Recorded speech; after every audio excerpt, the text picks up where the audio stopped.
this research spotlight. My name is Terry Van Allen. I'm Director of Research here. This is the Office of Research. And of course, we're here to help our faculty and our students with their research. Some of my staff members are here quickly. Mary Mandeville, she works with human subjects research. Andre Lewis, who's our cameraman, he handles all of our student research. Erin Kingsley in the back, she's our accountant, so she deals with money. When you need money, you see her. And then Rich Fortner's my consultant, who reads a lot of proposals and we discuss them. And so it's wonderful to have you here. And our speaker today is Dr. Artis. He goes by Aderemi Artis. And what was so interesting, you've kind of seen a little bit about his presentation, John Locke, Amerindians, and the development of rational religion, is that when I was looking in his background a little bit, it was kind of pleasantly surprising to see that as an undergraduate he went to Davidson in North Carolina. Now, I was sharing with Ade that years ago, and I still think it's true today, that Davidson has more students who get PhDs per capita, on a per capita basis, than any university in the United States. So he went on with that tradition and got his PhD at Princeton. So he comes from a very strong liberal arts background, which is interesting to see. And so I'm going to turn it over to you, and so I wanted to say thank you for presenting. Let me also share with you that Dr. Artis was funded with a grant from this office. He competed for a grant and was funded, and he may talk a little bit more about that since this project is involved with that. And so please come on up and give us your presentation. Thank you again. Okay, we've got a couple more people coming in, so I may... Oh, we've got chairs back here. Okay. Yes. They have to applaud again. Yes. So I do want to thank the Office of Research because a lot of what I'm going to present today wouldn't have been possible without that support. As you'll see in about, I don't know, like 16 slides or so, I'll give you just a photo I took of one of the manuscripts from the Locke archives in the Bodleian Library, or Bodleian, I guess is the correct one, excuse me, Bodleian Library in Oxford.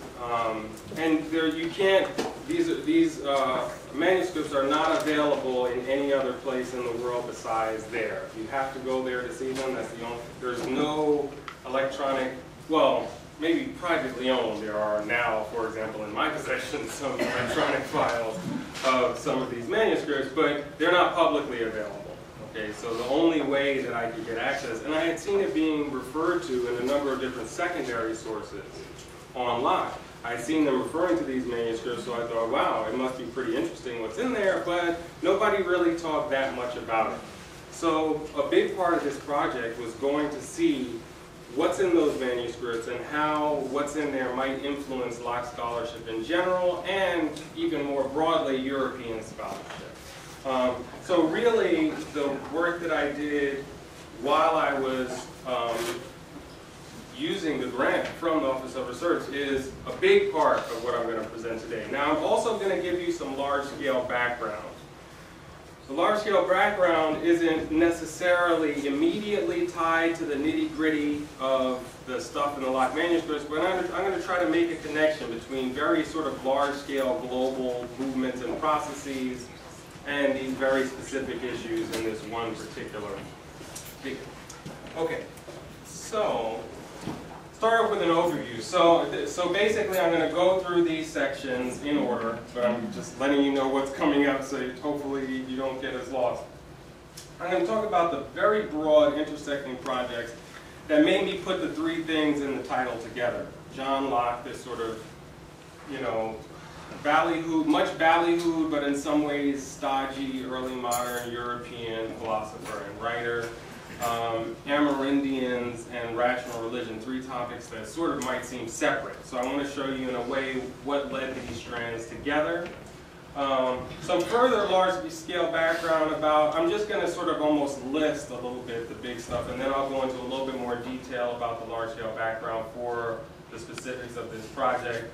Then I'll go into the, I don't know, the marrow, as it were, of Locke and rational religion and the tie-in with Amerindians.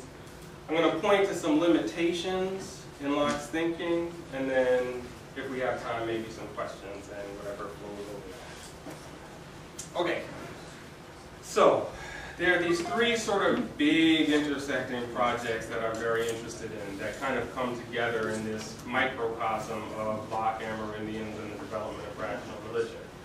The first is a kind of very broad historical dimension of Europe in global context, generally speaking, so looking at the development of this phenomenon that people think of as Europe in a global context from the beginning of human settlement in Europe up until the present day, right? So that's sort of, but now, it's particularly looking at the early modern period. In a lot of ways, I'm really fascinated by the Columbian Exchange, right? So this is the, most I think people in world history think of this as kind of, you know, the sort of, the unification of the Americas and the bloc that we call Afro-Eurasia into a single system. That is to say, for example, infectious diseases and plants, domesticated plants and animals, and also non-domesticated plants and animals. So most sort of historians, when they're thinking about the global dimension of Europe in the global context, will think about the Columbian Exchange as a central piece of Europe in the early modern period, the period that Locke lived in. Okay? And they'll see the Columbian Exchange as an important dimension because it transformed everything. Certainly it transformed the Americas. For example, it's been estimated that something like, I don't know, 50% of all the people living in the Americas died as a result of the transport of infectious diseases from the Afro-Eurasian bloc to the American bloc. And vice versa, it's been sort of estimated in a lot of ways that a lot of the population growth in the early modern period can be attributed rather directly to the movement of domesticated plants particularly, and to a lesser degree domesticated animals, from the New World to the Old World, right? So even foods we think of, you know, traditional like Italian foods like tomatoes and stuff like that are New World crops that made their way back. So now part of my sort of polemical thing in the background, and I'll just put this out there, I polemically think that a lot of historians are wrong in thinking that it was merely that. It was just really, I mean, the big thing was, in terms of globally, the infectious diseases and the domesticated plants and animals, and then the cultural stuff, less important. I want to disagree with that in a lot of ways. So part of the whole argument here is that not only the existence, but the lives and the cultures of many different American Indian groups had a direct impact on the interstices, as it were, of European scholarship during the early modern period. So there was a tremendous cultural impact.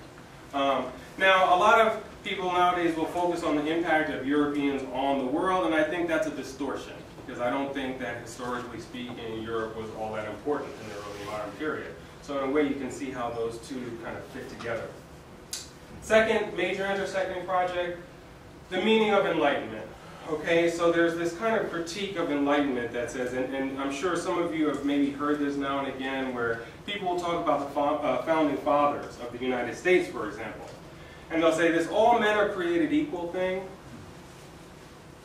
They really meant men. Right? So it's like this important thing, you know, this important kind of point to make. And I'm not trying to say that's not an important point to make. All men are created equal. And they really just mean men, which means they don't mean women. So the whole project of kind of like liberation and democracy and all these kind of things that we think of as sort of social and political virtues come under attack. Because there's this genealogical critique that says, well, where is this whole sort of liberal agenda coming from? Well, it's coming from this basically oppressive, domineering way of thinking. And in fact, it might turn out that this way of thinking leads to just destruction in the end of the day. And then finally, obviously, this goes into morality in society today, particularly with regard to the issue of religious and cultural toleration. And I'll just talk more about that later, so leave that for now. Okay, so just a little bit more, a few more specifics. So we're moving on to the next section. Every new section has a picture, so if you see a picture, you know, new section. All right, picture, new section. Grand narratives of Europe and the world. All right, so I already said the thing about Europe not being all that important and the Columbian Exchange. Now here's the third thing. People oftentimes see the history of Europe in the following terms. You have medieval Christendom, then something. Now I'll just tell the answer. What goes in the question mark really is going to be Enlightenment. And then you get secular modernism. Now, is that good or bad? Depends. What is secular modernism? If you think it's prosperity, freedom, and democracy, then secular modernism, wonderful. It's a good thing. If you think it leads to moral relativism, nihilism, and alienation, then maybe it's not so good. Maybe we might have some issues with this whole secular modernism thing. And one way of sort of sloganizing this is emancipation in Auschwitz. If you look at, for example, Horkheimer and Adorno have this book called Dialectic of Enlightenment, where they begin, the first sentence goes something sort of just, this is loosely recalling, but the first sentence is something like this, that although the Enlightenment aimed at total freedom, it ended in essentially the destruction we see around us, and the destruction that they were seeing around us was the Jewish Holocaust. So the thought is that this movement towards freedom actually ends up in this movement of total destruction.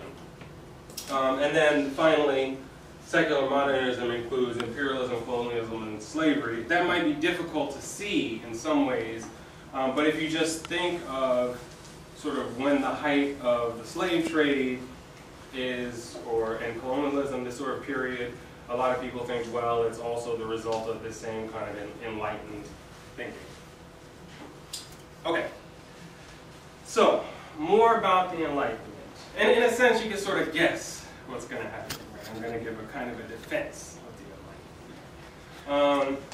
So we'll look at the Enlightenment. What I'm looking at, Locke is thought of oftentimes as a kind of Enlightenment figure. Why? Well, in part because Voltaire really loved Locke a lot, and Voltaire is one of the Lumière, you know, one of the sort of paradigm cases of an Enlightenment figure. So that's one important reason why Locke is part of this Enlightenment thing.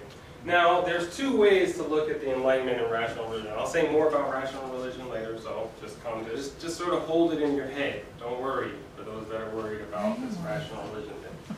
Someone asked me earlier if it was a contradiction. It's not a contradiction, but just hold on to it for a minute and just bear with me. Many people think of the Enlightenment as against religion.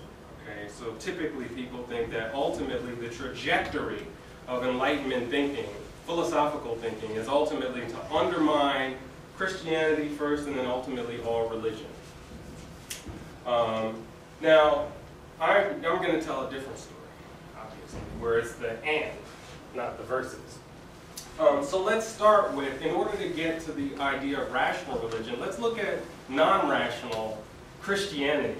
So we're going from this sort of abstract term, rational religion, to a specific religion, Christianity, and also we're going to look at what are some non-rational features of Christianity. Well, for example, one or arguably non-rational feature of Christianity might be its existential features. Okay, so for example, Christianity will discuss issues like feeling alone with regard to other people, alone in the world.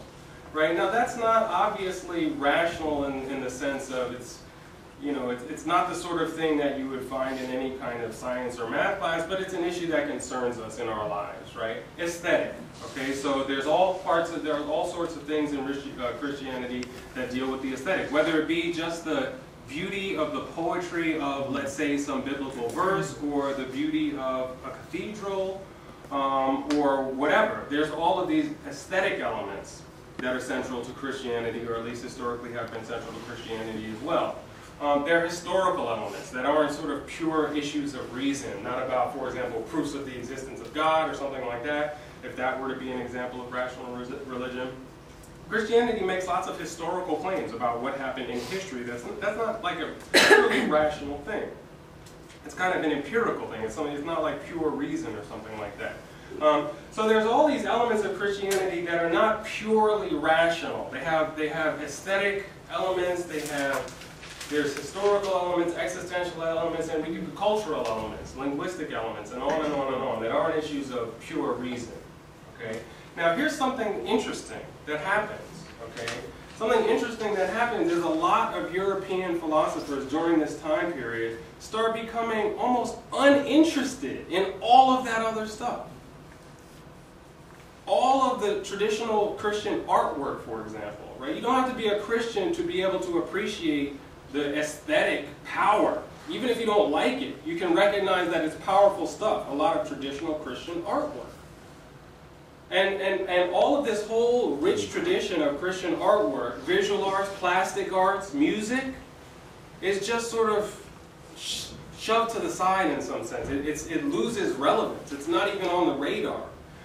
And the existential elements, things like forlornness, loneliness, right? These kinds of things are also kind of pushed to the side. And then we'll talk more about the historical in just a second. But a lot of these non-rational elements are pushed to the side. And so you get this other thing, the rational religion. So I want to just say a little bit more about what's left over in people like Locke is the rational religion. Here's just a medieval, just some background for both Locke and you, so to speak, on rational religions. There's a few medieval paradigms. There should be kind of like an S there, I guess. So probably the most famous is Anselm. Okay, and Anselm had this slogan, "Fides quaedens intellectum," faith-seeking understanding. Okay, or faith-seeking to understand, whatever. So Anselm's thought was something like this: we have faith, right? But God has given us this wonderful gift of reason and intelligence. So in a sense, it's our duty to understand our faith. It's not good enough to merely have faith. That God has blessed us with this faculty of understanding that we call reason. So we are duty-bound to rationally explore the meaning of our faith. So for example, you might have some collection of propositions that you know by faith, let's say. Right? Maybe you know by faith that God created the world. Maybe you know by faith that Jesus is the Son of God. Or maybe you know by faith that salvation requires a certain kind of commitment or something like that. Some series of propositions. And then you're supposed to kind of like apply your rational capacity to those propositions to understand them. Right? So you can apply, for example, the rules of deductive logic to these propositions to come up with new propositions, let's say. And that will give you a deeper understanding of what your faith is. So for Anselm, we had this kind of obligation to understand our faith. Having faith wasn't enough, right? So that's one kind of form of rational religion that you can kind of understand. And it's not just using deductive logic. I mean, he also thought that you could use inductive logic, right? So you could look around at the world or empirical reasoning and make deductions that relate to religion based on that. Let's say about something like angels, maybe. Angelic activity, or the character of angels, since at this time you had the geocentric universe that was wrapped around with a series of concentric crystal spheres, each one of which was ruled by a different order of angels. That in part is an empirical science, the science of astronomy, astrology, but your faith, so you might have some faith in some sense that the angels in the Bible are the same angels as the one that rule the crystal spheres or something like that. But you can clearly apply your rational faculty to these kinds of propositions and get new results. And in fact, so for example, it might turn out that faith-seeking understanding might lead you into a discipline like mathematical astronomy, which it actually did for someone like Copernicus, for example. Okay, and then the next is, and Copernicus was a member of the clergy, by the way, of the Catholic Church. Okay, so Aquinas is another example. In Aquinas, you have kind of a different thing where it's almost flipping it around in a way. Instead of saying it's faith-seeking understanding, it's reason as the kind of preamble to faith. So that is, Aquinas thinks you can establish certain important religious truths on the basis of reason alone, and then, after that, you get these other truths that you can't discover on the basis of reason alone. Certain religious truths are deducible by reason alone, like the existence of God. He gives these famous 5 proofs for the existence of God, right? He talks about, you know, everything that's in existence has a cause, but this causal chain can't go back forever, so there has to be some sort of first cause, and this first cause is what we know of as God. And he's assuming that that argument doesn't require any kind of revelation or anything like that, right? And so none of his 5 or his famous 5 arguments for the existence of God, he thinks that anybody can understand those, anybody can believe them. You don't need the Bible, you don't need revelation, none of that stuff, right? And there's other things he thinks that you can deduce on the basis of reason alone. But so obviously the existence of God, though, is going to be a big one. So for Aquinas, reason establishes certain basic truths, like the existence of God. I'll tell you what reason doesn't give you, though. One example of what you don't get is something like the Trinity. Okay? So the Trinity is not part of rational religion. So already you can see in the background, there's already kind of some clear moves that have already been made by the time Locke comes along between rational religion as something like, say, proofs for the existence of God, and non-rational Christianity, like the Trinity. Arguably, the whole notion of the incarnation, right? Jesus as both fully human and fully God at the same time, would also be something that would be non-rational Christianity. And so, the incarnation, right, and the Trinity specifically are issues that Locke is really prone to avoid. Okay, so he just doesn't want to talk about, now that's not to say some people have then said, oh, well, he's an anti-Trinitarian or something like that. That seems too strong. I think it's much safer to just say, well, clearly, you know, he had some kind of aversion to talking about issues like the Trinity and the Incarnation. That doesn't mean he was a non-Trinitarian, but I think it proves the point that the rational religion was his core interest in some sense, right? Now that doesn't mean he didn't believe the Bible and all that, but the rational part of the Bible was his core interest, and the other stuff, as I said earlier, gets pushed to the side. Okay, and then finally Descartes. I'm not going to really say anything about Descartes other than Descartes is just like everybody else that comes before him. So he has nothing really interesting to say in a sense on these issues, which is kind of fascinating because he's always the person you start with, or that you're supposed to start with in an early modern philosophy class is Descartes. But it turns out with regard to these kinds of issues, he's just quite orthodox, and really it's just, there's nothing there in a sense, which is kind of good. I actually wrote a paper on this that was published. So, and the argument was that there was nothing really new in some sense on that front. Okay, so as I said, this is just a recapitulation of all this. You have this great shift to rational religion, right? Now, I've given you a little bit of the content already. I'm not going to say a lot about the background. I just want to show you that the historical dimension is always there. And I just want to illustrate briefly in this case how it's there. For example, looking at internal causes of this shift to rational instead. So for example, take the aesthetic, right? Before Locke came around, and before Spinoza and all of these other sort of famous iconoclastic figures came along, already there had been this big thing called the Protestant Reformation, in which, for example, all the aesthetic stuff, all of, for example, the use of sculptures in religious life had already been kind of swept away in a lot of places, right? I don't know if some of you might have seen pictures, maybe I should have wrong, I didn't think of it, but even now you can go to churches all across Europe and find places where they have the statues of the medieval figures with their faces smashed off, right? And it's because the people, they wish they could have smashed the whole thing, but there wasn't any time, right? They were running from place to place, either running from someone or to someone. It was just chaotic, it was hectic, everything, so they didn't have time to be all delicate. So they just did their best to smash the faces off. Now, in other places where they had more time, they didn't just smash the faces. They smashed everything, right? So there was already already the whole aesthetic dimension of Christianity, and one might guess, if you didn't know, but if you were sort of just meditating on it for a while, you might guess that the reason why they did that is because they saw it as a form of idolatry, right? That this is idol worship.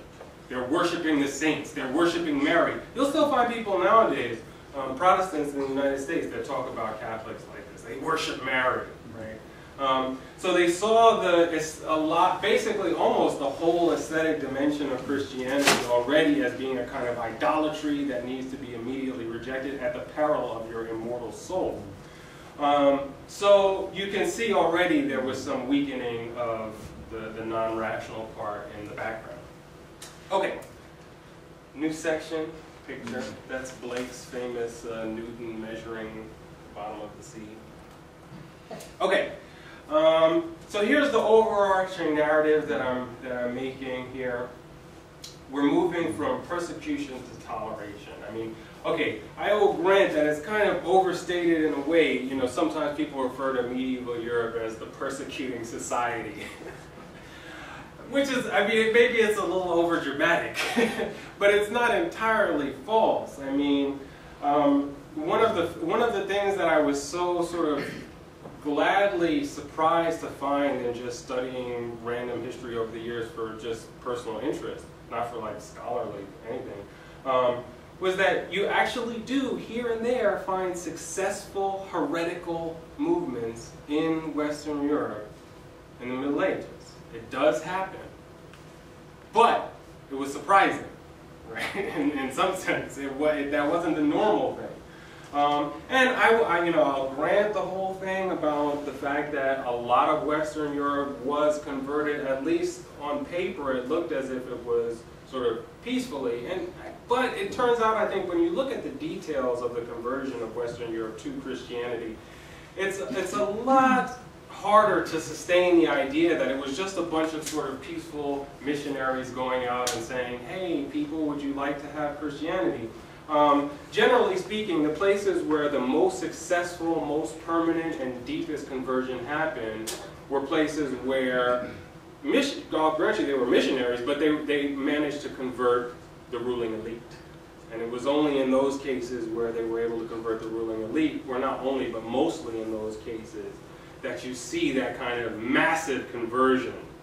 And of course, there are cases, important, sort of very significant historical cases of forced conversion, most especially sort of the most famous cases, that of Charlemagne and his armies, where you have instances of people cutting down sacred trees and drowning people in rivers and on in order to force them to convert.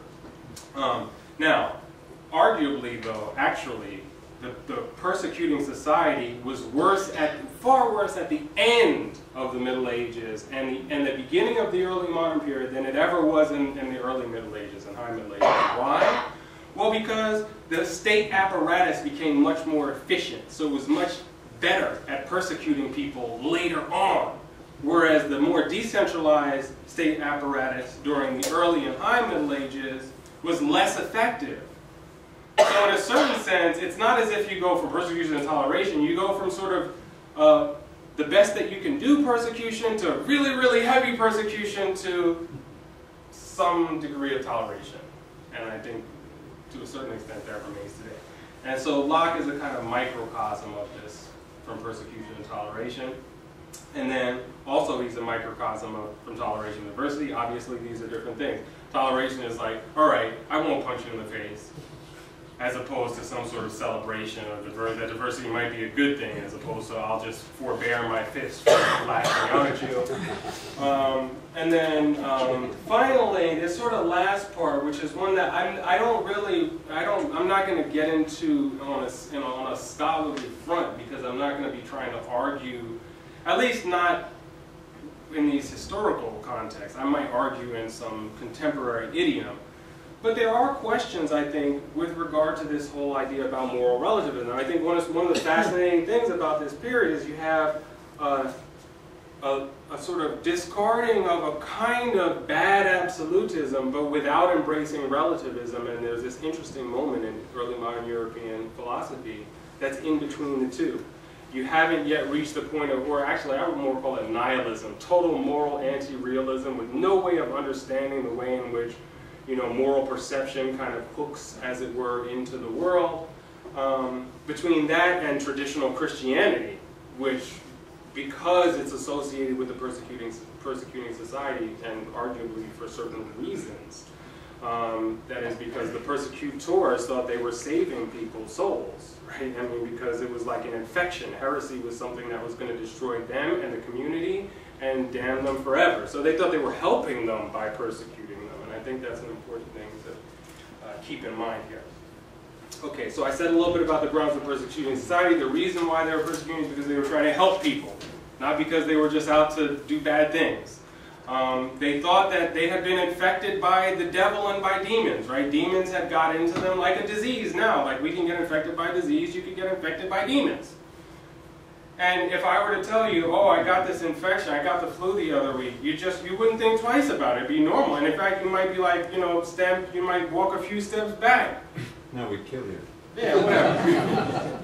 I mean, it turns out, actually, just as a little note, that actually people would oftentimes rather get caught by the ecclesiastical authorities than by the secular authorities, because generally the punishments were much lighter from the ecclesiastical authorities than from the secular. No, not a death at all, right? Generally speaking, you wouldn't be killed by the ecclesiastical authorities. You were much more likely to die, actually, at the hands of the secular authorities. Now, again, we're talking about the early and high Middle Ages. When they got really into full speed, it got a little bit different later. Okay, so now Locke's move away from persecution towards toleration, I think in a lot of ways very much so connects, I wouldn't say hinges, but dramatically I would say hinges on the case of Amerindians. Not just that, but anyway, it's a central element is the case of Amerindians, and we'll see all the details about this case in a second, and just a little bit more about where the case of Amerindians fits. There's this whole travel literature. Locke owned more travel books probably than almost any other person in Europe, full stop, period. I mean, it's actually a fascinating kind of just little fact in a way, right, that he had more of these books than almost anyone else alive around him. So obviously he loved them, and he thought that it was key to understanding anything, to understand this stuff, right? If you could understand this stuff, it would help you understand everything else that was in his library, whether it be Isaac Newton, Francis Bacon, or the Bible, of which he had a lot of different editions. One of these books was written, well, actually, there's actually a few different ones, but the one that I'll be just talking about today was written by this missionary named Gabriel Sagal, called Voyage du Pays des Hurons, the voyage to the land or country or whatever of the Hurons. And of all of the travel books, I'm not sure he took more notes on any other book. I'm not sure he took, so to speak, more on Sagal's than any other, but I'm pretty confident to say that if he took more on any other travel book, it wasn't a lot more, right? So it's comparable to the most notes he took on any travel book. The only book I would say he took more manuscript notes that I'm aware of, at least immediately, is the Bible. And we'll look at some of his notes in just 1 minute on that book. Now, you might say, before I get to the notes, one of the big criticisms, but you can't really take this seriously because these notes are not, I mean, the books aren't trustworthy. You can't trust these travel books, right? For all sorts of reasons. One reason might be, well, they're sensationalistic because all they're trying to do is get a bunch of sales. Right? So they over-sensationalize things, they make up stuff all the time because they want to be famous, because they want to make money. They have all these ulterior motives. Maybe they actually, I mean, it's sort of funny, but you know, in some cases, maybe it's just that they want to go back but can't afford it. So they end up making up stories in order to be able to pay to go back. And so there's this irony here going on. But so And I'm not going to dispute any of that. I'm not going to dispute that many of the things written in the travel literature in general, but also specifically that Locke had, was fabrication, exaggeration, and so on and so forth. But that's not good enough. You have to, I mean, in order to know, you'd have to start checking, right? You had to start checking these different books. And so I did some of that. And so I started checking and looking. Well, in this case, there's this interesting phenomenon. Namely, not only did Descartes write this Voyage du Pays des Hurons, but he also wrote a book on a sort of a beginner's dictionary of the Huron language. Okay? Now, it turns out not only is this one of the earliest known dictionaries of any American Indian language, but apparently there's only one modern-day speaker living of Huron. I guess it's a family of languages, but there's only one of that family left that they call Huron, so there's a little bit of, terminological something going on there. But and this person claims that Sargal's dictionary is not only a good dictionary, but has proven extremely useful in the historical linguistics of the Huron family of languages. Okay, so clearly Sargal was deeply invested and interested in this culture, right? I mean, he's not one of these imperialist types that wants to just go out and tell people what to do and say, well, you have to learn French or something like that, and then you have to, whatever. So that's certainly not the case. And not only that, but when you look at Sargal's background and how he ended up there, he was basically by himself. Okay, he didn't have any troops with him, he didn't have any weapons. Right? And he also failed in his missionary work. Right? It was a total failure. Right? So when you start looking at the on-the-ground facts, it doesn't look like the traditional picture of European imperialism or something like that. It just doesn't make sense in a way, given his story. There might be other stories that fit that quite well. I'm sure there are. I know some of them. That's not the point. The point is, in this case, we don't have that. We have someone that clearly is capable of collecting sort of, for lack of a better phrase, genuine facts about American Indian life and culture of the time period. And so, for that and other reasons, I don't want to get into there are other reasons, I'm just sort of waving you in the direction to why it's plausible that it's not just fabrication, that there's real, genuine information contained not only in Sargal's linguistic work, but also in his historical, cultural, political, whatever work. All right, so with that sort of said, we'll look at some of the notes. Here's just like a photo. It's a little bit hard to see, but here's just a photo of one side-by-side page of, it's a scan, I guess, whatever, of one side-by-side page from this manuscript that's, I don't know, it's probably about that thick with pretty thin pages, and it's about that big rectangularly, and when you open it up, it's probably like about that big. So you can, there's a lot of stuff there, and his handwriting is horrible. So because of that, I'm not going to have you actually read that. Honestly, I could zoom it in really close, and you probably wouldn't. I mean, I was sitting there for a long time just on like one or two sentences because it was just the worst handwriting. He had, at some point, an amanuensis, which is someone that's paid to take notes for you or write for you or whatever, and the amanuensis has nice handwriting. Unfortunately, what I was interested in was not done by an amanuensis. So, let me just say a little bit about the overall character of these notes. Okay, so in the notes, the Sargal notes are sort of sandwiched in between notes on a bunch of other stuff, particularly other books. And some of these books are other works of travel literature, some of which is people who voyaged to the Americas, like Sargal, some of which are people who went to Eastern Europe, Turkey, right? So there's a book on Turkey that he takes notes on. There's books on places like Constantinople, and on and on. So it's not just the Americas. There's something I think on North Africa.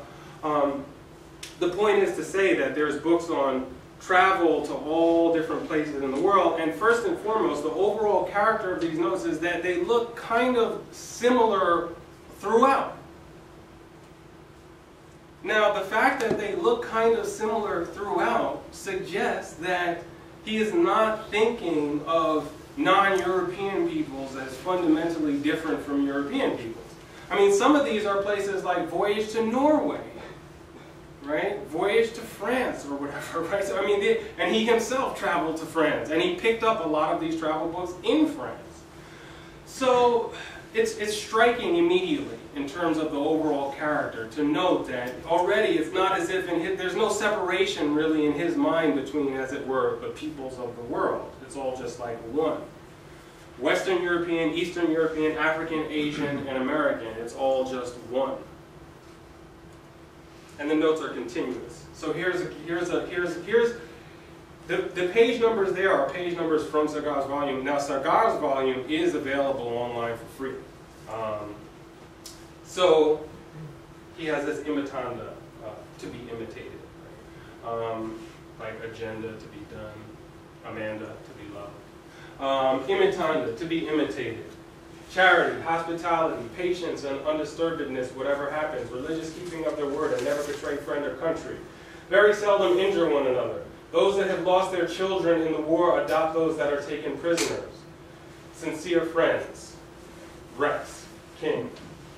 Their kings are successive only when they are heirs to their father virtues and obeyed rather by persuasion than by force. Excuse me. Religio. Those who have endured torment strongly deified by their enemy after death. Mores huronam.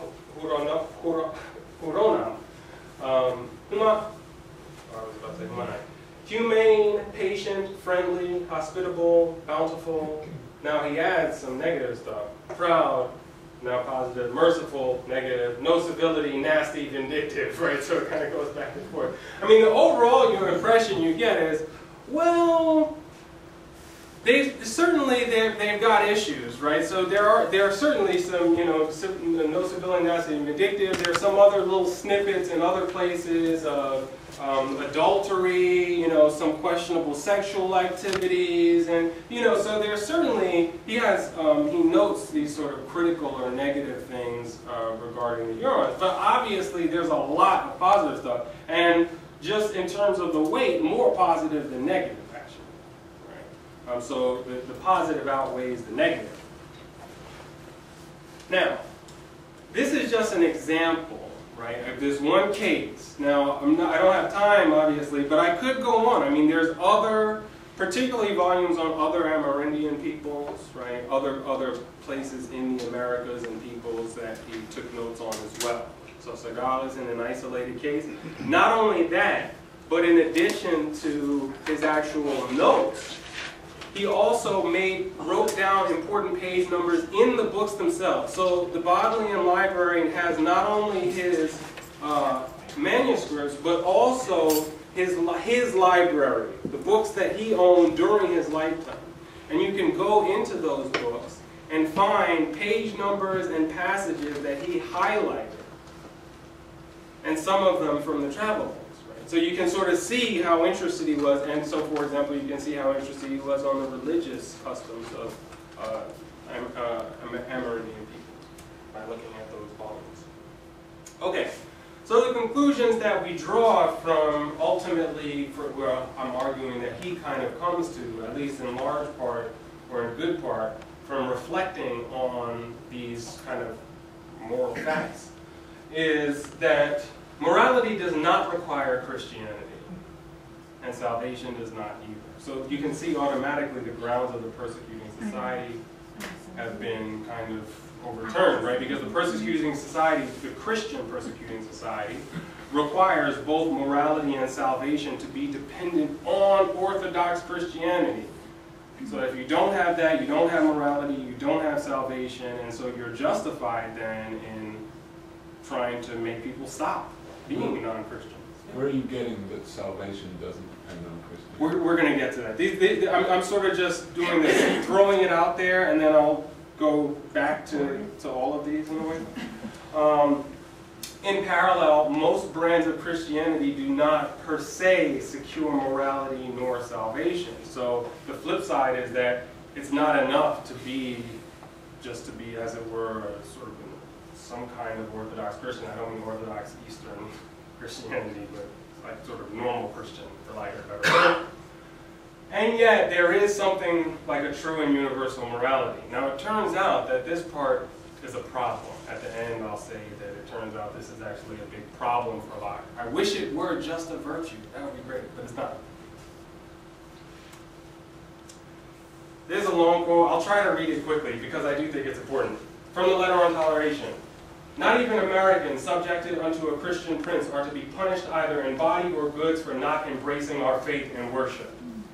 Let us trace this matter to the bottom. Thus it is, an inconsiderable and weak number of Christians, destitute of everything, arrive in a pagan country. These foreigners beseech the inhabitants by the bowels of humanity that they would succor them with the necessaries of life. Those necessaries are given them, habitations are granted. While things are in a condition of peace, friendship, faith, and equal justice are preserved amongst them. At length the magistrate becomes a Christian, and by that means their party becomes the most powerful.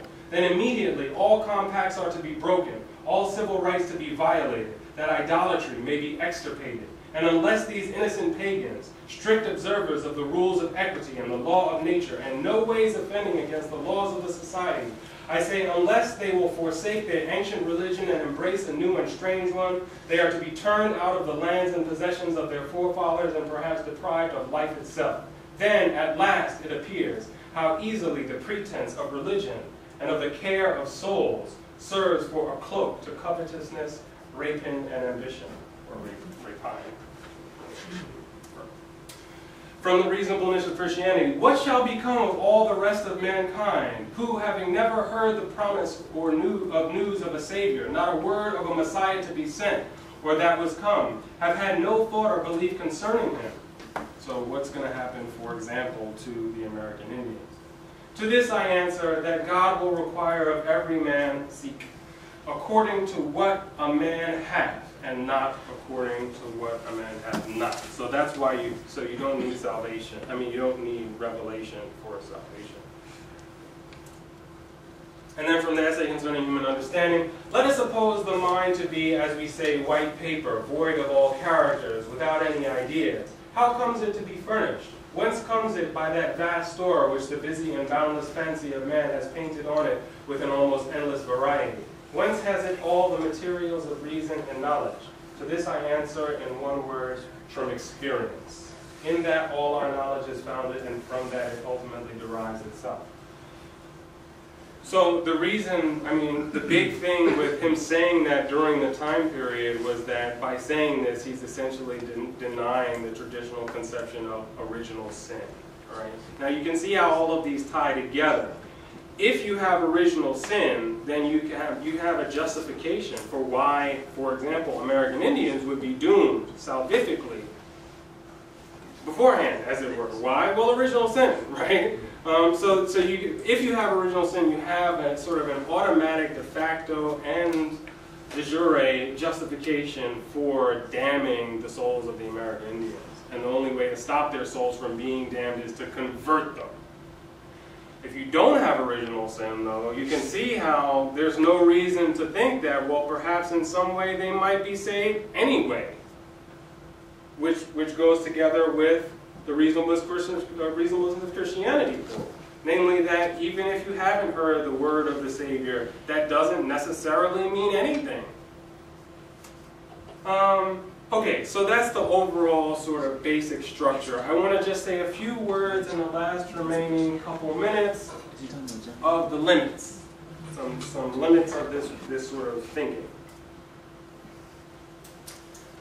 Morality and theism. Alright, so for Locke, as I said, morality, so I sort of didn't go forever on the rational religion thing just because I wanted to make sure I had time to reach some of the other material, right? But let me just step back for a minute. The rational religion in Locke is a weird thing, okay? Because in a lot of ways, what he says is key to the Bible is morality. So the only thing in the Bible, in a way, that really ultimately matters is morality. So in this sense, for him, there's really no... The revealed religion of Christianity in the Bible and rational religion are not two different things. They're one thing, and that thing is morality. Okay? sort of, in some way, rational, I don't know, deliberation, you can arrive at certain moral truths. Through the Bible, you can arrive at certain moral truths. These truths are the same truths. So the essence of Christianity is morality. And rationality can give us morality.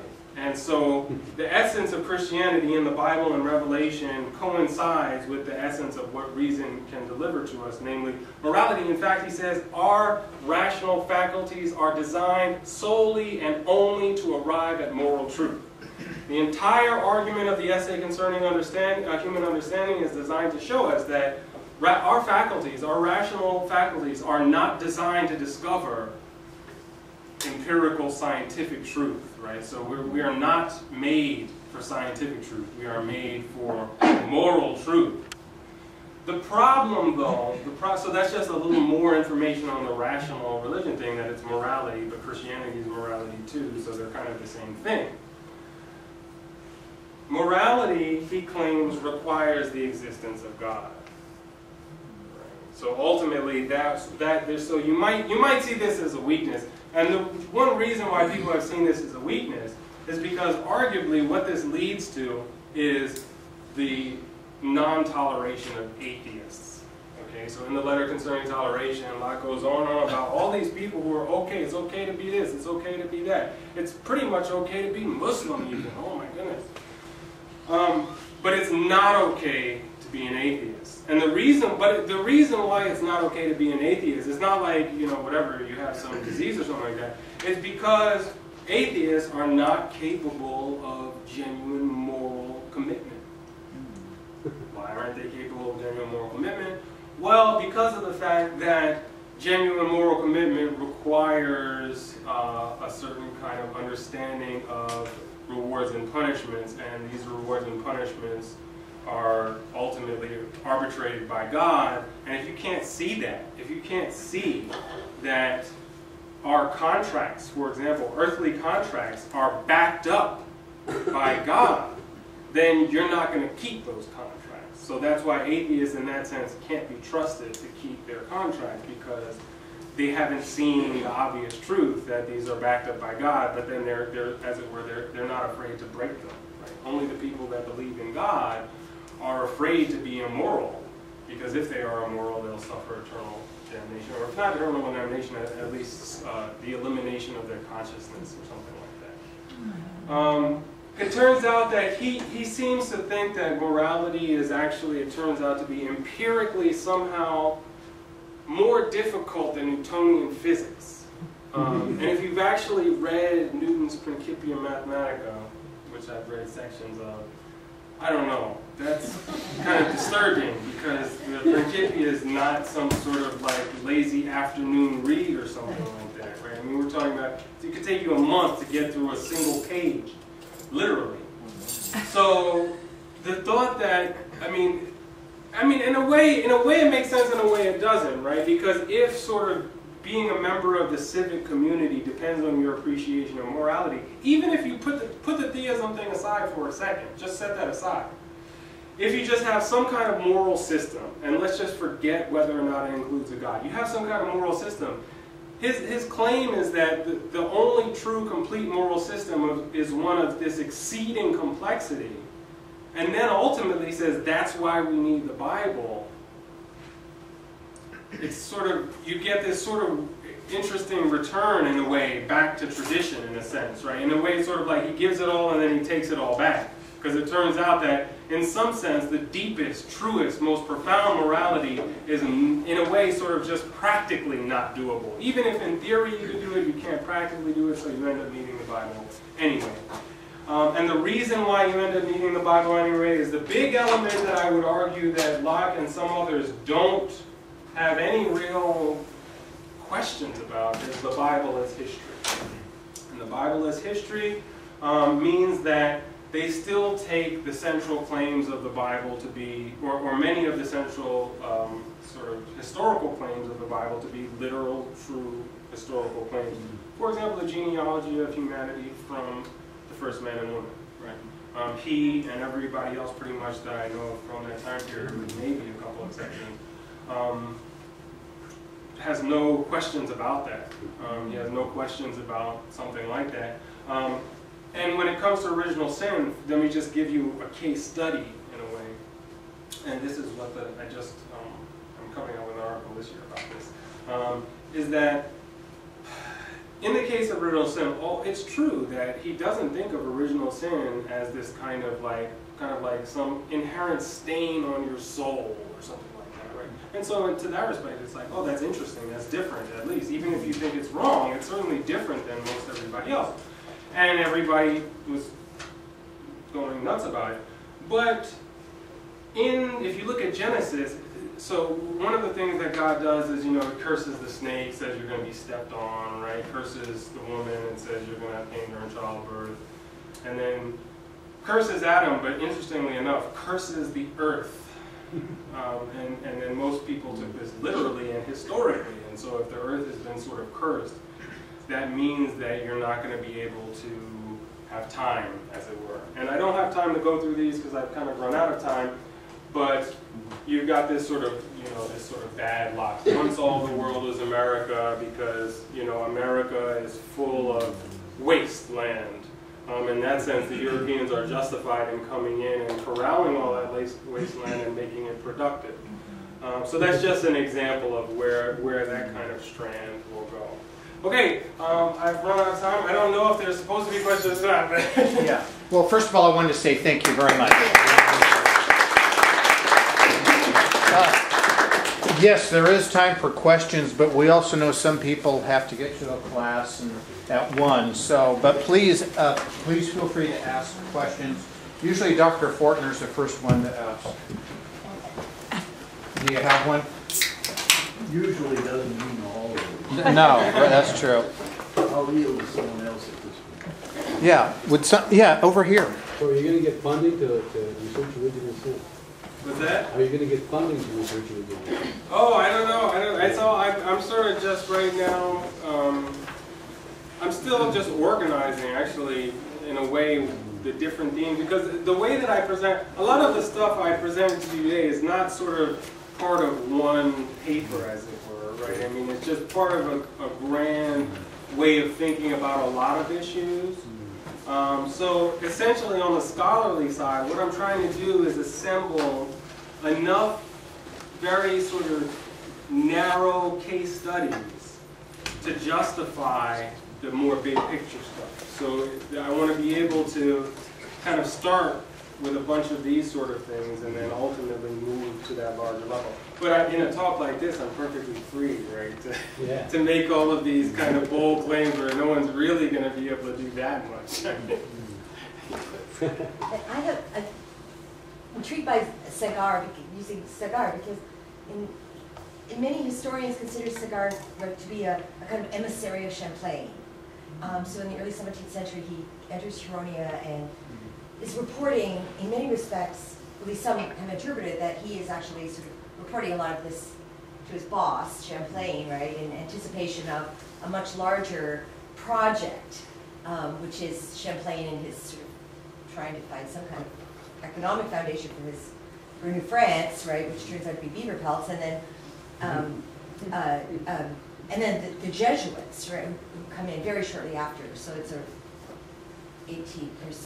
16, sort of 13, 15, 17 sort of thing, right? And then the Huron are almost wiped out by disease by 1650.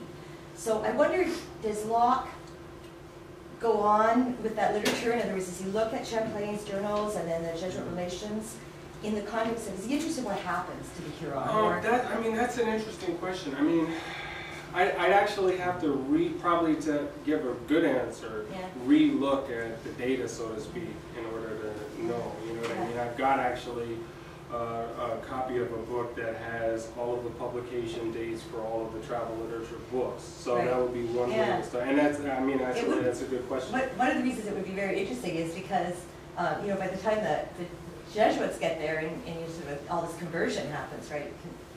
Coincident with the smallpox epidemics and the virtual destruction of the nation itself, which is why they don't know languages. But is that they, you know, they in their warfare practices, you know, there's all kinds of really gory torture, of enemies, and it's very honored. You're honored to be tortured because, you know, and cannibalized because people are taking in, you know, an essence of you and all this sort of stuff. So, but they do this to a couple of Jesuits priests, right? Brebeuf and another guy, Lallemont. And so it would just be interesting to sort of follow up and think about what, sort of how Locke is thinking about morality, and he's thinking about, you know, sort of all kinds of issues of religion and behavior and those sorts of things as he learns more, perhaps, about people that Sagard, you're quite right, and generally speaking, it's a pretty cheery picture. Right. But then a little later on, it doesn't get quite such a happy. No, I mean, actually, although I don't have a direct answer with that specific question, I think that sort of points to, at least, a larger scale structural thing that I do am sort of want to highlight, namely that in a way that sort of like the earlier you get, the less there is even sort of a reason for European overconfidence, ideologically speaking.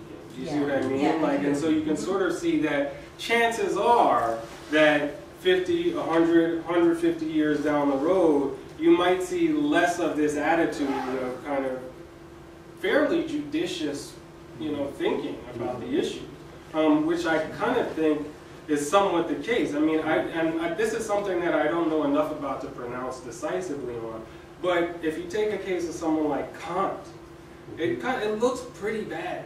I mean, compared to Locke, you know, and not that Locke has got just a, you know, like a totally great, accurate view of Amerindians or anything like that, but you look at Kant stuff and it just seems just really closer to the kind of stereotyped Euro-dominant kind of ideology that post-colonialists like to criticize. And I do think that the larger structural process at work in part is that it took a really long time for Europe to even be particularly notable, as it were, on the world stage. I mean, despite all of the colonialism and stuff in the Americas, I mean, not only did, while they were in the Americas, they have problems everywhere else, and then once they start making inroads everywhere else, everybody in the Americas is able to shuffle them off. Right. So I do think that is a component, although it would be interesting to go back and look at some of that stuff as well. Yeah. And, you know, I mean, a lot of the, we sort of call it ethno-history, you're calling it travel literatures, say, yeah, exactly right, but you also find in the Jesuit relations, which are interesting, in the Huron villages themselves, you find, you know, two Jesuits who are living in the same village at the same time, and one is just crying and complaining, these people are horrible, they're nasty, they're lice and bad and miserable and cold and blah, blah, blah. And the other guy, same place, same time, this isn't so bad, you know, making some inroads into, you know, getting them their heavenly reward as they're dying of these awful diseases, which encouraged, of course, conversion quite a bit. It's like, uh-oh, maybe I better. You know, and so there's those motivations that you talked about originally, you know, which I think is important to explore as well as Cigar. I mean, he wasn't. Oh yeah, I mean, one thing interesting about that, I think in a way sort of reinforces the most important claim that I want to make is a good deal of the information is, as it were, trustworthy. And I think that actually reinforces it in a way, right? Because if you're sort of like, you know, running a kind of informational channel to someone who might have to come in afterwards and do whatever. Or you want to be transferred to someone. Right, exactly. You're going to have to provide some relatively accurate, reliable information or something. Yeah. Was there someone that I couldn't tell? No? Okay, yes. The other one was that there's this interesting reversal that's happened. I think nowadays morality and its relationship to the study of ethics. But a lot of people like McGinn and folks argue that of all of these particular departments of philosophy, morality would be the irrational. And yet, if we crank it back to the time you're talking about, evidently, morality is actually rational. Yes, I mean, I have this whole thing. I mean, I would like to somehow try to figure out how to, like, write it down. I still haven't figured, it's all in my mind, but it's there, I can tell you. But the main thing is that basically all of the, not all, but yeah, pretty much all, with maybe a couple exceptions of the major philosophical figures from Descartes to Kant, all believe in rational morality. maybe with the exception of Hume, but everybody else believes in rational morality. Full stop. It's like, it's not even not a question. Morality is obviously rational, and whatever that means, whether it be deductive reasoning, inductive, or just straight up empirical, something like that. They all have different accounts, and the details are going to vary from case to case. But none of them has any doubt that morality is a rational affair, an affair of the understanding, as it were. That's the sort of standard thing. And actually, I sort of think in principle, that's kind of nice. In contrast to the modern nihilists. Nevertheless, I'm struck by the fact that, strangely, I mean, maybe very late in the game, I think maybe you start to see a kind of view that I'm talking about, but you don't really see very much in the way of the idea of moral perception. If there's moral perception, what it's the perception of in Locke is the relationship between ideas. So moral perception is the perception of the relationship between certain ideas, like pain, let's say, and something else, whatever the something else is in a given case. Or pain as a consequence of a certain act, let's say. You have this perception of these ideas, the idea of a certain action, the idea of the resulting pain, and if you can perceive that, you've perceived a kind of relation, a kind of moral relation between an act and its consequence or something like that.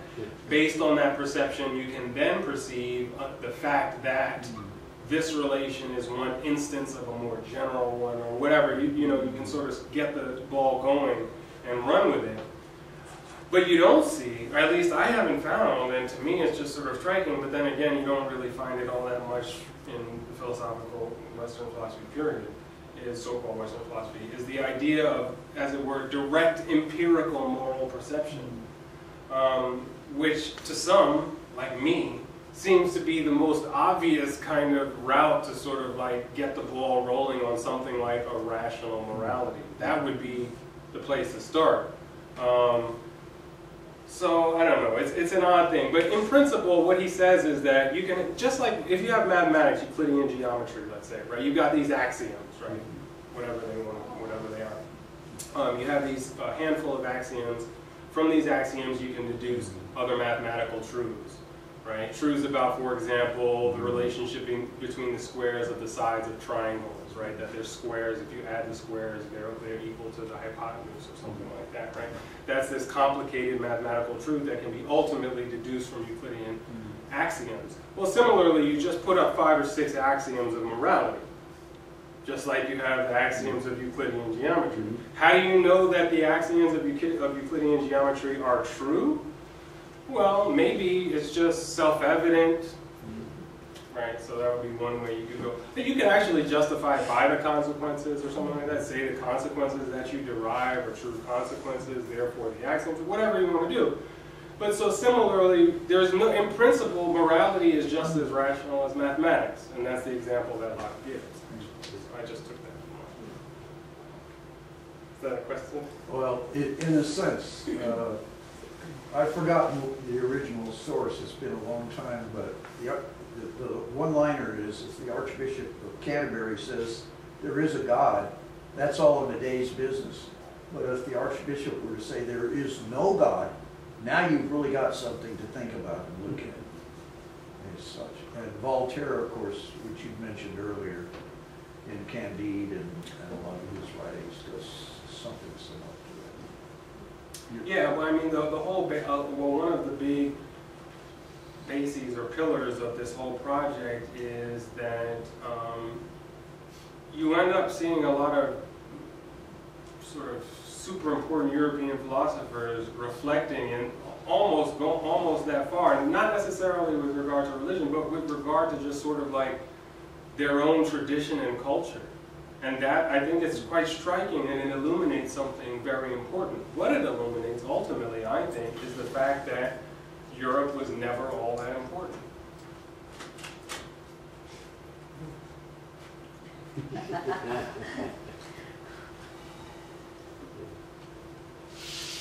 Well, I guess we're good. Yeah. Thank you very much.